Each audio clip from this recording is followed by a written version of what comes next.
political action is responsible for the content of this advertisement. Garlin II is the National Campaign Director for MoveOn.org. He now joins us from Washington, D.C. So a leading part of the progressive bloc, MoveOn.org, not terribly impressed with President Obama's performance and positions on Syria up to this point. How do you think he's doing now that a diplomatic solution is being floated on Syria's chemical weapons? Is that helping?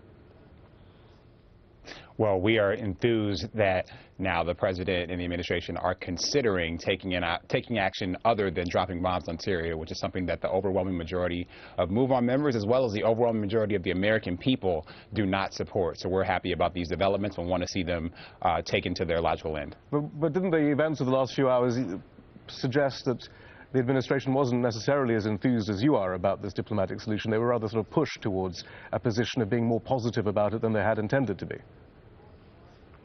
Well, I think they've been pushed because they've heard from the American people. They've heard from MoveOn members and our allies. We've been organizing. Tonight we have over 165 events all across the country that are calling for options besides dropping bombs to be considered seriously. And so we think that that pressure is working on Congress and is working on the administration. Right, but it's not a very progressive position, is it? I mean, you're a progressive group. You're part of the progressive base. You've been criticized in the past, actually, for not speaking out about various policies of President Obama that don't seem terribly progressive. Surveillance, environmental policy, economic policy. Why is this now the turning point for you?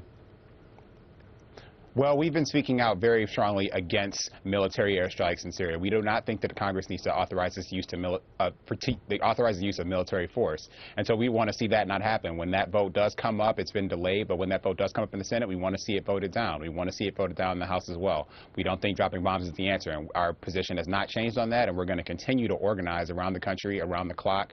Our members are going to continue calling Congress, like the more than 20,000 calls we've gotten into Congress already, and we're going to continue to oppose military strikes. So we welcome other options being brought to the table and taken seriously. I suppose what I'm getting at, though, is when you put all those policies together, surveillance, economy, environment, now military action that doesn't look out of the playbook of the previous administration, the Bush administration, is he still a progressive?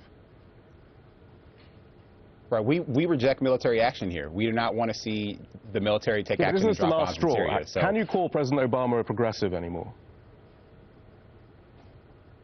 We certainly support President Obama when he does things that are progressive. This particular instance is not something that it's not progressive to want to drop bombs in Syria, and our members have rejected that policy, and we'll continue to advocate the president so that he will not push policies like this going further. In other issues, if he pushes policies that are progressive and that our members support, we'll back him on those fights, but not here.